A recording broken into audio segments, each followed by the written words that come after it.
जय हिंद बच्चों। आज हम अध्याय 1 हमारे आसपास के पदार्थ के चौथे भाग में वाष्पन एवं क्वथन क्या होता है इनके बारे में देखेंगे। तो वाष्पन की घटना क्या होती है? देखिए, आपने अपने घरों में कपड़े सूखते हुए देखे होंगे। जब गीले कपड़े आप डोरी पे सुखाते हैं, ये कैसे सूख जाते हैं। और नदियों का पानी जो है वो उड़ता है और उड़कर भाप बनती है, बादल बनते हैं। ये हम बहुत बचपन से देखते चले आ रहे हैं। तो ये दोनों भी घटनाएं जो होती है वाष्पन के कारण ही हो रही है। यानी इनका जो पानी है वाष्प बनकर उड़ जाता है। कपड़े जो हैं ये सूखते हैं तो सूर्य की गर्मी से पानी की वाष्प बनती है और उड़ता है। इसी तरह से नदियों का पानी भी वाष्प बनकर उड़ता है। इस घटना को कहते हैं वाष्पन। तो वाष्पन और क्वथन क्या होता है? वाष्पन यानी सिर्फ किसी भी ताप पर पानी के साथ जो वाष्प बनती रहती है उस घटना को कहते हैं वाष्पन। और क्वथन का मतलब होता है कि जब अ, उबलने लगता है द्रव, तो उस घटना को क्या बोलते हैं? क्वथन। तो वाष्पन की परिभाषा आप कैसे दे सकते हैं? वाष्पन क्यों होता है? ये देखें कि वाष्पन एक सतही घटना होती है। कि वाष्पन की जो प्रक्रिया होती है वो केवल द्रव की सतह पर ही पूर्ण होती है। द्रव के निचले भाग के अणुओं में इसका कोई प्रभाव नहीं पड़ता। तो जब धीरे धीरे द्रव को गर्म करते हैं तो इसके ऊपर वाष्प और बढ़ती जाती है, बढ़ती जाती है, बढ़ती जाती है। मतलब वाष्पन की घटना प्रत्येक ताप पर होती रहती है। लेकिन क्वथन जो है एक निश्चित ताप पर ही कोई भी द्रव उबलता है, उस ताप को हम क्वथनांक कहते हैं। तो क्वथन क्या होता है कि पूरे द्रव में होता है, लेकिन वाष्पन केवल सतह सतह पर ही होता है। क्वथन पूरे द्रव में होता है। वाष्पन में जब ये सतह के अणुओं को गर्म होते हैं तो सतह के अणु बहुत अधिक गतिज ऊर्जा हो जाती है और वो अपनी सतह को छोड़कर जब बाहर जाने लगते हैं तो यहाँ ऊपर वाष्प इकट्ठी हो जाती है द्रव की। प्रत्येक द्रव कभी भी बिना अपने वाष्प के नहीं रहता। हर द्रव के साथ में उसकी वाष्प जरूर रहती है। यदि कम वाष्प रहती तो दिखाई नहीं देती, और अधिक वाष्प होती तो दिखाई भी देने लगती है। तो अब यहाँ पर हम इसको पढ़ते हैं कि पदार्थ के कण हमेशा गतिशील होते हैं, कभी रुकते नहीं। ये तो हमने अभी पहले भाग में देखा था। इसके बाद ये देखा कि निश्चित तापमान पर गैस, द्रव या ठोस के कणों में गतिज ऊर्जा होती है। तो गतिज ऊर्जा के कारण ये कण क्या होते हैं? ज्यादा गतिज ऊर्जा हो जाती है तो एक दूसरे के आकर्षण बल से मुक्त हो जाते हैं और सतह के बाहर निकल जाते हैं। तो अब वाष्पन की परिभाषा यहाँ से शुरू हो रही। देखिए, क्वथनांक से कम ताप पर, यहाँ से मैं अंडरलाइन करूंगी इसको, क्वथनांक से कम तापमान पर द्रव के वाष्प में परिवर्तित होने की प्रक्रिया को वाष्पीकरण कहते हैं। तो यहाँ विशेष बात क्या है? क्वथनांक से कम तापमान पर। क्वथनांक 100 डिग्री सेंटीग्रेड जैसे जल का है, तो 100 डिग्री सेंटीग्रेड से नीचे यदि पानी गर्म होता है और तब उसकी जो वाष्प बनती रहती है उस घटना को वाष्पन कहेंगे। और जब उबलने लगेगा द्रव तो उसको क्या कहेंगे? क्वथन। तो अब आप बहुत कुछ समझ गए होंगे कि वाष्पन और क्वथन क्या होता है। अंतर यदि लिखने को आए तो पहला अंतर तो वाष्पन जो है केवल सतह की प्रक्रिया है, क्वथन पूरे द्रव में होती है। ठीक है, वाष्पन प्रत्येक ताप पर होता है, क्वथन केवल क्वथनांक पर ही होता है। ये दो अंतर मुख्य हैं। अब हम देखें आगे कि वाष्पीकरण को प्रभावित करने वाले कारक कौन कौन से हैं। तो सबसे पहला कारक है सतह क्षेत्र बढ़ाने पर। यानी वाष्पन, जैसे मान लो कि एक ग्लास में पानी रखा हुआ है,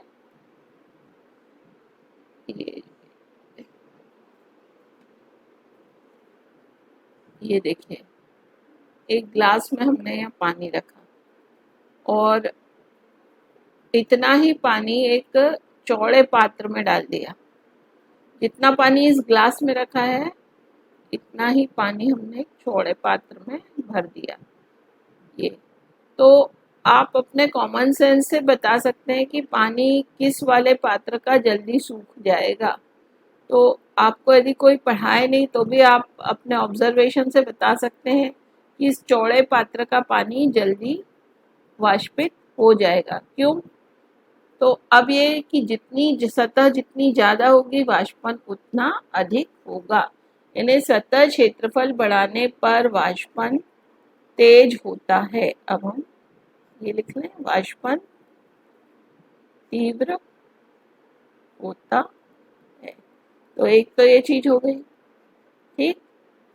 दूसरा, तापमान में वृद्धि। अब ये आपको पता है कि यदि आप यही पानी, जैसे एक ये पात्र है, इसको आप ये छाया में रखा हुआ है और इतना ही पानी आप बिल्कुल सेम वही की वही चीज धूप में रख दें। बताइए कौन सा बर्तन जल्दी सूखेगा? अपने ऑब्जर्वेशन से बताइए। आप बताएंगे धूप में जल्दी सूखेगा। मतलब कि तापमान वृद्धि करने पर वाष्पन तीव्र होता है। तापमान वृद्धि करने पर वाष्पन तीव्र होता है। तीसरी बात आई अब यहाँ पर कि आर्द्रता। आर्द्रता क्या होती है? जैसे कि वायुमंडल में नमी को क्या कहते हैं? आर्द्रता कहते हैं। तो बारिश के दिनों में वायुमंडल में बहुत ज्यादा नमी होती है तो क्या होता है? कपड़े देर से सूखते हैं। यानी आर्द्रता ज्यादा होती है तो वाष्पन कम होता है। आर्द्रता कम होगी, आर्द्रता कम होगी तो वाष्पन तीव्र होगा। आर्द्रता ज्यादा होगी तो वाष्पन धीमा होगा। तो बारिश में क्या होता है? वायुमंडल की आर्द्रता अधिक होती है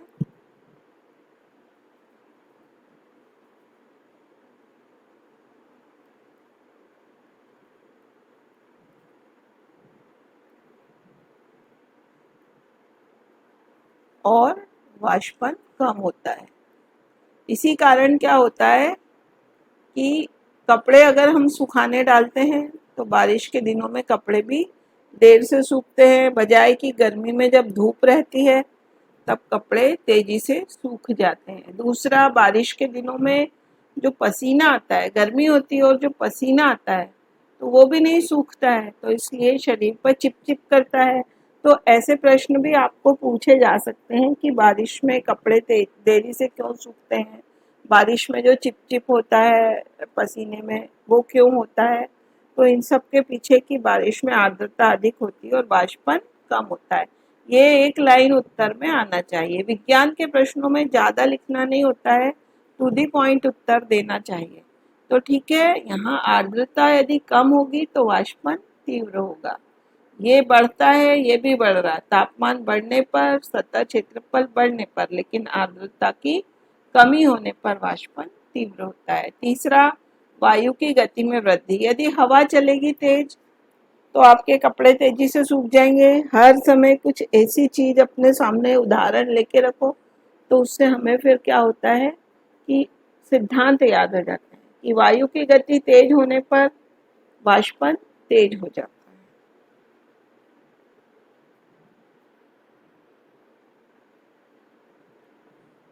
यानी आप यदि कपड़े तेजी से सुखाने हो, जल्दी सुखाने हो तो पंखे के नीचे सुखाते हैं, फैलाकर सुखाते हैं, गोल गोल करके नहीं सुखाते हैं, पूरा अलग अलग सतह करके सुखा लेते हैं, धूप में डालते हैं।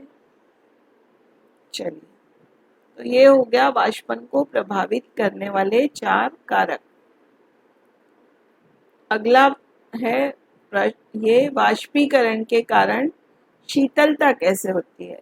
यानी होता क्या है, जैसे देखो आपको मालूम होगा कि गर्मी में जब हमें पसीना आता है और वो बाहर की गर्म हवा के कारण क्या है, सूखता रहता है। बॉडी अपने आप का तापमान सेट करके रखती है गर्मी में और हमारे शरीर में ठंडक महसूस होती है। जब आप कहीं बाहर से खेल कर आते हैं, खूब पसीना होता है और आप बैठते हैं तो आपको पसीना निकलने के कारण क्या होता है, धीरे से फिर ठंडकता महसूस होने लगती है। तो ऐसा क्यों होता है? वाष्पीकरण के कारण शीतलता महसूस होती है। क्यों? तो वाष्पीकरण के कारण जो होता है, वाष्पन जब होता है तो द्रव अपने आसपास की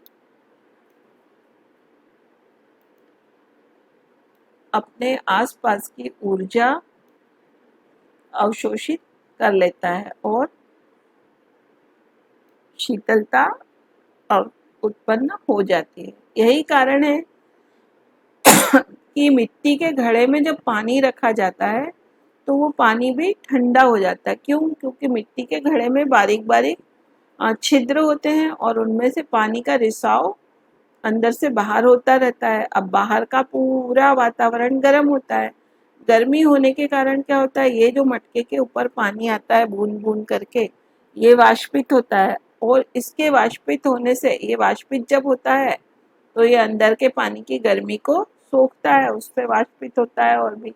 तो वाष्पन के कारण जो कूलिंग का इफेक्ट होता है, ठंडापन होता है, इसके कारण अंदर का पानी भी ठंडा हो जाता है। जैसे एक प्रश्न पूछा गया आपसे कि ग्रीष्म काल में जल को मिट्टी के बर्तन में रखने पर किस घटना के कारण वह ठंडा होता है। तो अब आप बहुत अच्छे से बता पाएंगे। बता दिया आप लोगों ने, है ना, वाष्पोत्सर्जन, बिल्कुल ठीक है। चलिए, ये तो कोई घटना नहीं हो रही है, सॉरी सॉरी, वाष्पोत्सर्जन नहीं आएगा, वाष्पन आएगा,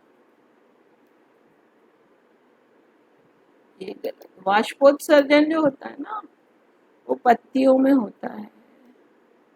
वाष्पन की घटना के कारण गर्मी में मटके में पानी ठंडा होता है। अगला प्रश्न हम देखें, निम्न में से कौन सी परिस्थिति जल के वाष्पन में वृद्धि करेगी? तापमान वृद्धि होगा तो वृद्धि होगी जल के वाष्पन में, ये तो सही है। ये तो नहीं होगा, तापमान में कमी करने पर वाष्पन ठीक नहीं होगा। जल का खुला क्षेत्रफल कम कर देंगे तो भी वाष्पन कम होगा, वृद्धि नहीं होगी। जल में नमक मिलाएंगे तो भी वाष्पन कम होगा, वृद्धि नहीं होगी। तो केवल तापमान में वृद्धि। अब देखिए, निम्नलिखित में से किन परिस्थितियों में हाइड्रोजन गैस के अणुओं के मध्य की दूरी बढ़ेगी? यदि बंद पात्र में भरी हाइड्रोजन का गैस के ऊपर दबाव डालें, तो दबाव डालेंगे तो उसमें क्या होगा, अणुओं के मध्य दूरी तो कम होगी। तो ये वाला तो गलत है ना। दूसरा, कुछ हाइड्रोजन गैस का पात्र से रिसाव हो जाए, बिल्कुल सही है। यदि कुछ गैस पात्र से बाहर निकल जाएगी तो अणुओं के बीच की दूरी बढ़ जाएगी। तीसरा, हाइड्रोजन गैस के पात्र का आयतन भी यदि बढ़ा देंगे तो भी उनके अणुओं के बीच की दूरी बढ़ जाएगी। चौथा, पात्र का आयतन बढ़ाए बिना पात्र में और अधिक हाइड्रोजन मिलाए, तब तो बिल्कुल भी और पास पास हो जाएंगे उसमें अणु। तो हमारा जो उत्तर आएगा, दूसरा और तीसरा सही है। तो दूसरा और तीसरा सही होने के लिए ये वाला उत्तर सही होगा, सी वाला उत्तर। तो बच्चों, इस प्रकार के भी प्रश्न कभी कभी आते हैं, यानी दो उत्तर सही है और फिर उसके इस तरह से ABCD दिए कि पहला तीसरा सही है, पहला चौथा सही है, या दूसरा तीसरा। तो अब आपको ये चारों भी पढ़ना पड़ेंगे। यानी यदि ऐसा नहीं कि एक उत्तर सही है तो उसको निशान लगा देंगे, ऐसा नहीं होगा। हमें पूरा पढ़ना पड़ेगा और फिर देखना पड़ेगा कि कौन कौन से दो सही हैं, और तब ये उत्तर हमारे को मिलेगा। तो चलें अब और आगे देखें कि किस सी विचाराधीन जल के नमूने का क्वथन सामान्य ताप और दाब पर 102 डिग्री सेंटीग्रेड पर हुआ। क्या जल शुद्ध है? क्या यह जल 0 डिग्री सेंटीग्रेड पर जमेगा? देखिए, तो यहाँ मैं बताऊंगी आपको कि शुद्ध जल, एक वाक्य आप ये याद करेंगे सबसे पहले, शुद्ध जल का क्वथनांक, ये आपको ऑब्जेक्टिव में भी आ सकता है, खाली स्थान में भी ये चीज आ सकती है। शुद्ध जल का क्वथनांक 100 डिग्री सेंटीग्रेड होता है।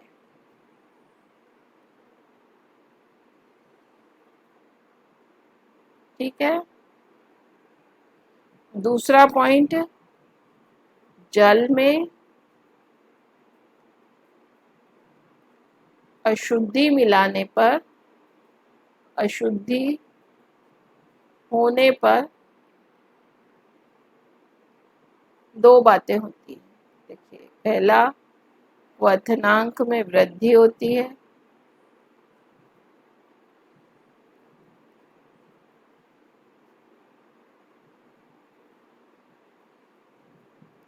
और दूसरा, हिमांक में कमी होती है।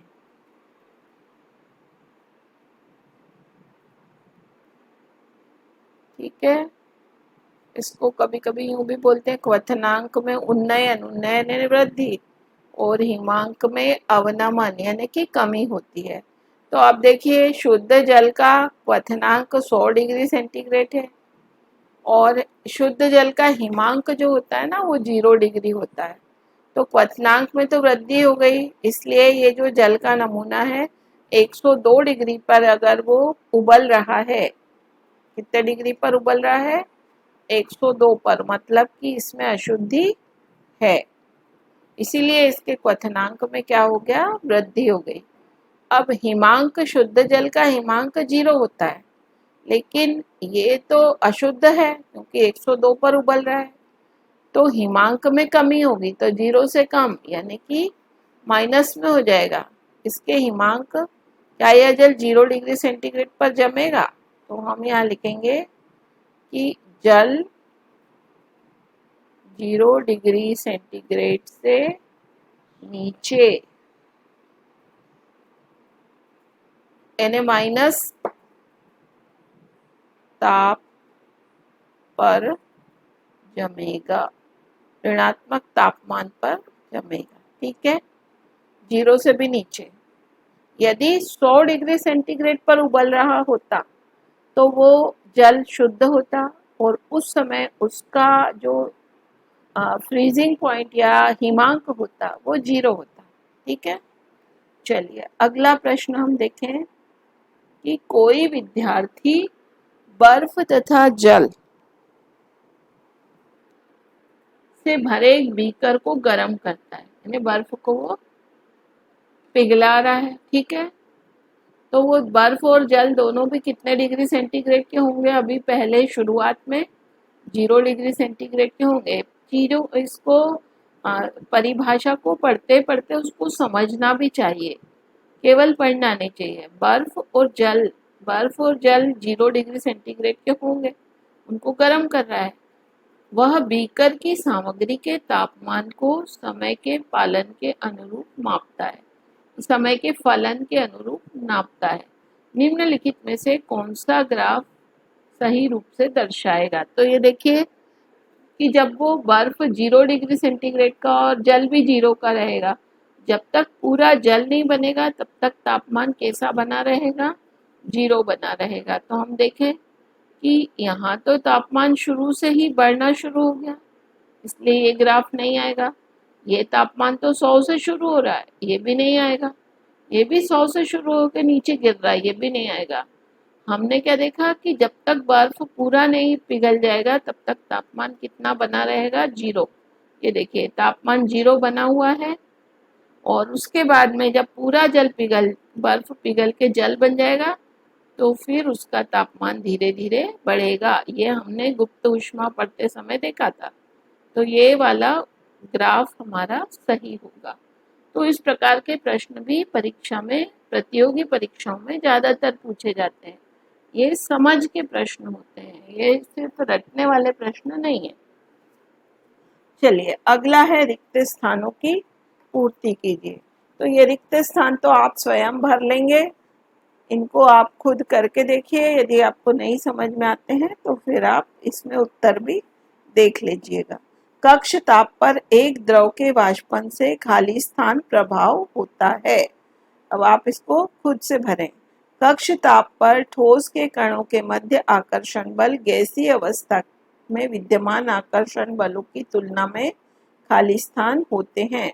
अब आप इनको पहले खुद से इसको उतार लो, अपने मन से इनको भरो। यदि समझ में नहीं आता है तो आप इसमें से देखिए, जितना भी आप पढ़ रहे हैं, जितने भी प्रश्न देख रहे हैं, उनको आप अपनी कॉपी में नोट करिए, उनके उत्तर लिखिए। और लिखने से भी याद होता है, और एक दो बार रिवाइज करेंगे तो आपको अच्छे से याद हो जाएंगे।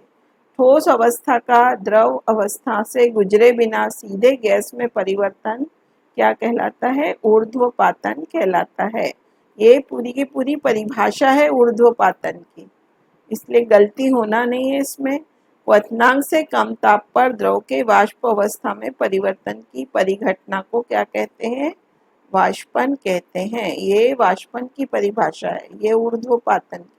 इनको आप पक्के पक्के याद कर लीजिए, बिल्कुल भूलने का नहीं होता है। अब ये देखिए, ये कुछ यहाँ पे कॉलम ए और कॉलम बी में हमें जोड़ी बनानी है। तो कॉलम ए में तो भौतिक राशियाँ दी हुई हैं और कॉलम बी में उनके मात्रक दिए हुए हैं। तो आपको अभी एक स्टार वाले में बताया था मैंने कि दाब का मात्रक पास्कल होता है, ताप का हमने केल्विन देख लिया है, घनत्व का मात्रक किलोग्राम प्रति घन मीटर होता है, द्रव्यमान का मात्रक किलोग्राम और आयतन का मात्रक घन मीटर होता है। तो इसी तरह से यहाँ भी एक जोड़ी दी हुई है। ये सारे प्रश्न आप हल करके कॉपी में लिखिए, सही सही उतार कर लिखिए। यहाँ पर ये जो कुछ भौतिक राशियाँ हैं उनके एसआई मात्रक दिए हुए हैं इस कॉलम में, और इस कॉलम में उनके सामान्य मात्रक दिए हुए हैं। तो हमें जोड़ी बनाना है। तो जैसे कि सेल्सियस ताप पैमाना और केल्विन पैमाना है, दोनों ही तापमान के मात्रक हैं। सेंटीमीटर और मीटर लंबाई के मात्रक हैं। किलोग्राम प्रति घन मीटर और ग्राम प्रति घन सेंटीमीटर ये घनत्व के मात्रक हैं। बार और पास्कल ये दोनों दाब के मात्रक हैं, और मिलीग्राम और किलोग्राम ये दोनों द्रव्यमान के मात्रक हैं। तो इस तरह से इनकी जोड़ी जमाइएगा। अब अगला प्रश्न है कि परासरण एक विशिष्ट प्रकार का विसरण है, इस पर टिप्पणी कीजिए। ये सारे प्रश्न वो हैं जो परीक्षा में पूछे जा सकते हैं। तो विसरण क्या होता है? हमने देखा था कि यदि किसी कमरे के कोने में आपने इत्र की शीशी खोल दी या आपने अगरबत्ती जला दी तो उसकी स्मेल पूरे कमरे में फैल जाती है। तो हमने ये बोला था कि कमरे में पूरी गंध का विसरण हो जाता है, यानी उस गैस के अणु पूरे कमरे में फैल जाते हैं।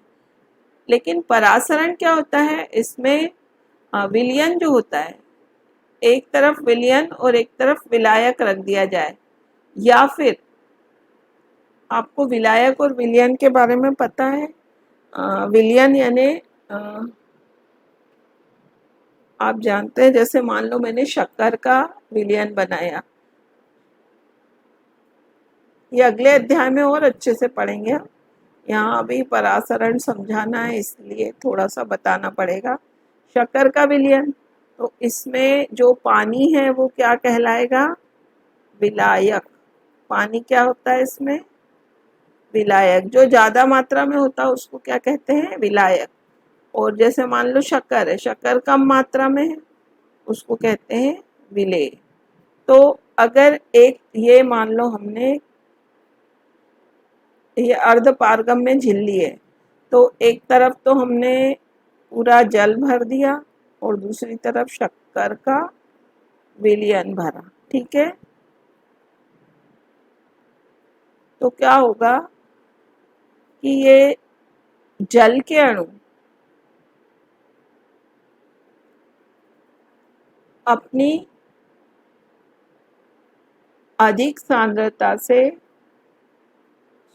कम सांद्रता से अधिक सांद्रता की ओर अर्ध पारगम में झिल्ली के द्वारा विसरण करते हैं। यानी विलायक के अणुओं का अर्ध पारगम में झिल्ली के द्वारा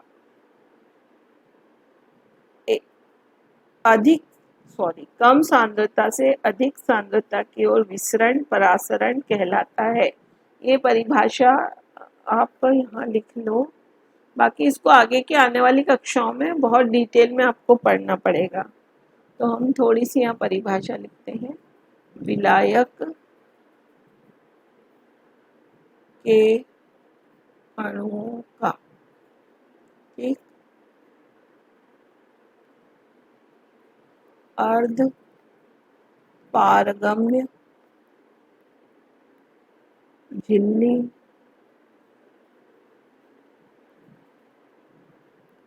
से अपनी कम सांद्रता से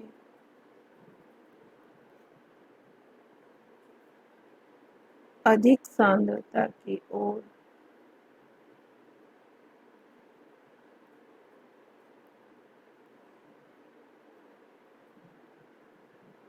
विसरण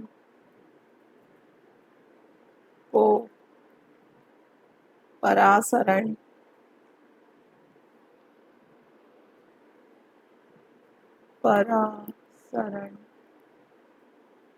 कहते हैं। तो अब देखिए, परासरण की परिभाषा अगर आपने देख ली होगी तो परासरण में एक अर्ध पारगम्य झिल्ली, जैसे ये दिख रही ना, ये होना जरूरी है।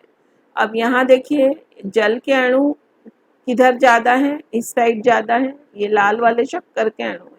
तो जल के अणु अपनी कम सांद्रता से अधिक सांद्रता की ओर विसरण करते हैं। ठीक है, तो उस घटना को क्या कहते हैं, परासरण कहते हैं।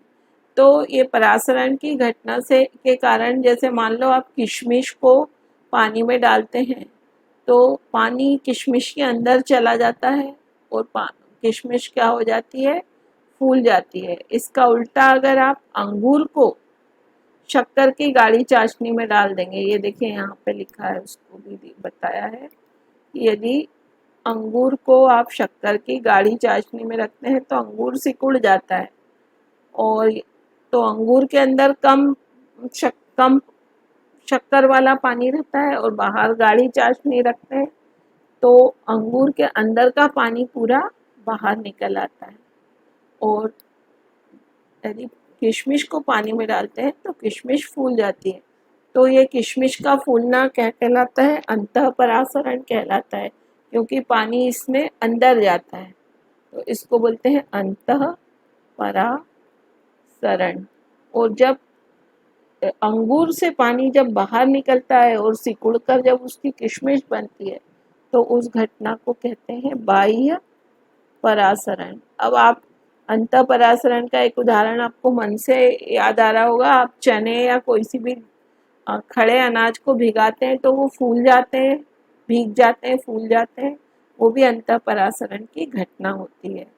अब ये एक और है, नमक के संपर्क में आने पर केचुए का मरना। तो क्या होता है कि केचुए के ऊपर नमक डालते हैं तो केचुए के अंदर का जो पानी होता है वो पूरा बाहर आ जाता है। तो केचुआ जब अगर पानी निकल गया तो केचुए को मरना है, यानी उसमें भी बाह्य परासरण हो जाता है, माने कि ये परासरण की घटना है, केचुए का मरना नमक डालने। लवण में अचार से परिरक्षण, ये जब भी हम अचार वगैरह बनाते हैं तो उसमें नमक डालते हैं। ठीक है, तो वो नमक के कारण क्या होता है, अचार के अंदर का जो पानी होता है वो बाहर निकल जाता है और अचार जो होता है साल भर खराब नहीं होता है। तो ये भी घटना क्या कहलाती है, परासरण की ही घटना है। और केक को सेकने पर, रुकिए अभी एक और देखो, श्वसन के दौरान जल में घुलित ऑक्सीजन का जलीय प्राणियों द्वारा उपयोग, ये भी परासरण की घटना होती है।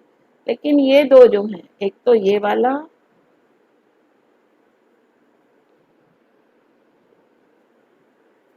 ये केक वाला, केक की गंध पूरे घर में फैलना और छींकने पर वायरस फैलना, ये दोनों क्या है, विसरण की घटना है।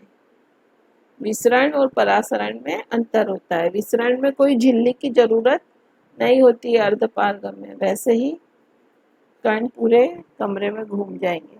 तो केक की गंध का फैलना ये भी विसरण के अंतर्गत आएगा। अब ये देखिए, एक प्रश्न है, बहुत मजेदार है ये,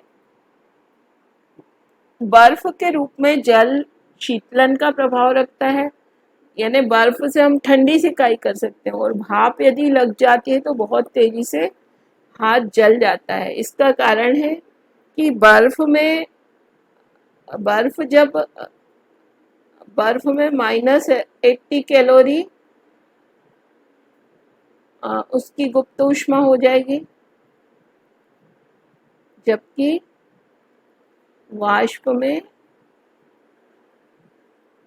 +540 कैलोरी, यानी बहुत ज़्यादा ऊष्मा इसमें रहती है। इसलिए वाष्प से हाथ जलता है, इसमें गुप्त ऊष्मा ज़्यादा होती है और इसमें इतनी कम होती है। इतनी और जुड़ती है जब वो पिघलता है बर्फ, तो मतलब इतनी कम रहती है, जबकि इसमें इतनी प्लस रहती है।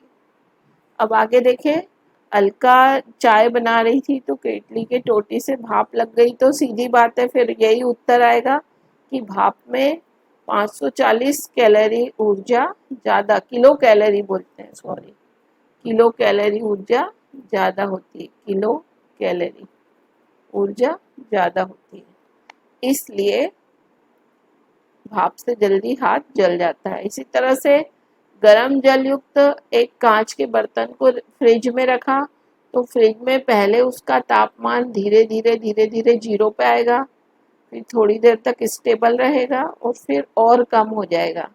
ठीक है, तो उसके लिए ये वाला ग्राफ आएगा। अब आप लोग उसको पूरा पढ़ के और अच्छे से देख लीजिएगा।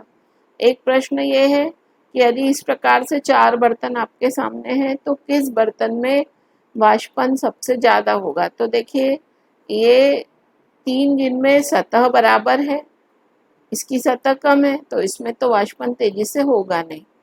इसमें और इसमें सतह बराबर है, इसमें भी, लेकिन ये ढका हुआ है, इसलिए इसमें भी तेजी से नहीं होगा। इन दोनों में देखें हम, इसके ऊपर पंखा चल रहा है, इसलिए हवा तेज रहेगी और सतह भी ज़्यादा है, इसलिए सी पात्र में वाष्पन अधिक होगा।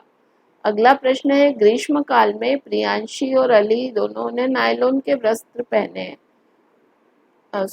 एक ने सूती पहने प्रियांशी ने और अली ने नायलॉन के पहने हैं। तो कौन अधिक लाभदायक, आरामदायक होगा, किसके वस्त्र? तो जो सूती कपड़े पहनेगा उसमें क्या होगा, उसकी गर्मी, उसका जो पसीना है वो एब्जॉर्ब होगा और वाष्पन के द्वारा उड़ता चला जाएगा, लेकिन नायलॉन के वस्त्र से वाष्पन नहीं हो पाएगा, इसलिए सूती कपड़े अधिक आरामदायक होते हैं। इसी तरह से एक पार्टी में आपको जाना है और यदि आपको तुरंत शर्ट पहनना है धो के, तो आप उसको शीघ्रता से सुखाने के लिए क्या क्या करेंगे? 1 नंबर, उसको हम धूप में डालेंगे, फैला के डालेंगे और हवा भी, साथ में पंखा भी लगा देंगे, तो इन सब कामों से वो तेजी से सूख जाएगा। ये 3 पॉइंट आपको उत्तर में लिखना पड़ेंगे, धूप में डालेंगे, फैलाएंगे और साथ में पंखा लगा देंगे। एक के बाद एक पॉइंट 3 उत्तर में लिखिएगा। अगला प्रश्न है, गर्म शुष्क दिन में कूलर अधिक ठंडा क्यों करता है? तो कूलर में क्या होता है कि ये देखिए, उसका जो चित्र तो आप पहचानते हैं, कूलर के 3 तरफ 3 वो कूलिंग पैड लगे होते हैं, खास वगैरह के, और सामने पंखा लगाता है जो इस तरह से हवा को बाहर फेंकता है। पीछे से गर्म हवा जब आती है तो ये जो कूलिंग पैड्स पे पानी गिरता है, नीचे पंप होता है जो पानी को पहले ऊपर लाता है और फिर इन कूलिंग पैड्स के ऊपर पानी गिरता है, तो पीछे से आने वाली गर्म हवा जो होती है वो इन कूलिंग पैड्स को क्या करती है, वाष्पित करती है इसके ऊपर के पानी को। तो वाष्पन से यहाँ पे जो ठंडक उत्पन्न होती है वो फिर कूलर के अंदर से, ये जो पंप होता है, एग्जॉस्ट पंप होता है और पंखा होता है एग्जॉस्ट, वो इस साइड जो है ठंडी हवा फेंकता है। ठीक है, समझ गए आप लोग? तो वाष्पन के कारण ही इसमें भी कूलर ठंडी हवा फेंकता है। एसीटोन, पेट्रोल या इत्र हथेली पे डालते हैं तो हथेली की गर्मी को ले लेता है और उड़ जाता है। हथेली की गर्मी से वाष्पित हो जाता है और हमारी हथेली पर ठंडा ठंडा महसूस होता है। ऐसा ही एक कप की अपेक्षा प्लेट में हम दूध या चाय पीते हैं तो वो क्यों जल्दी पी सकते हैं? इसलिए कि प्लेट में डालने पर उसका जो सतह क्षेत्रफल है, कप के अंदर जो सतह क्षेत्रफल होता था मान लो, वो कम होता था और प्लेट में डालने पर सतह क्षेत्रफल बढ़ जाता है, इसलिए दूध या चाय जल्दी ठंडे हो जाते हैं। ये तो आपको मालूम है, गर्मियों में हमें सूती कपड़े पहनना चाहिए। 273 केल्विन पर बर्फ को ठंडा करने तथा जल को इसी तापमान पर ठंडा करने में शीतलता का प्रभाव अधिक क्यों होता है? यानी उसी ताप पर बर्फ को ठंडा कर रहे हैं और उसी ताप पर जल को ठंडा कर रहे हैं, तो बर्फ में शीतलता का प्रभाव इसलिए ज़्यादा रहता है क्योंकि बर्फ का तापमान -80 किलो कैलोरी कम होता है। ठीक है, क्योंकि ये उसको पिघलाने में लगने वाली गुप्त ऊष्मा के बराबर होता है।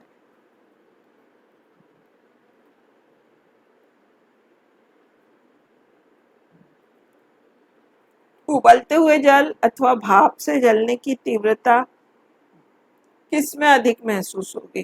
फिर वही बात कि भाप में +540 किलो कैलोरी ऊष्मा अधिक होती है, इसलिए भाप से हाथ अधिक तीव्रता से जलता है। थैंक यू बच्चों, अध्याय 1 समाप्त हुआ। अब आप लोग इसको पूरा अच्छे से अध्ययन करिए, कॉपी में नोट करिए। Have a good day.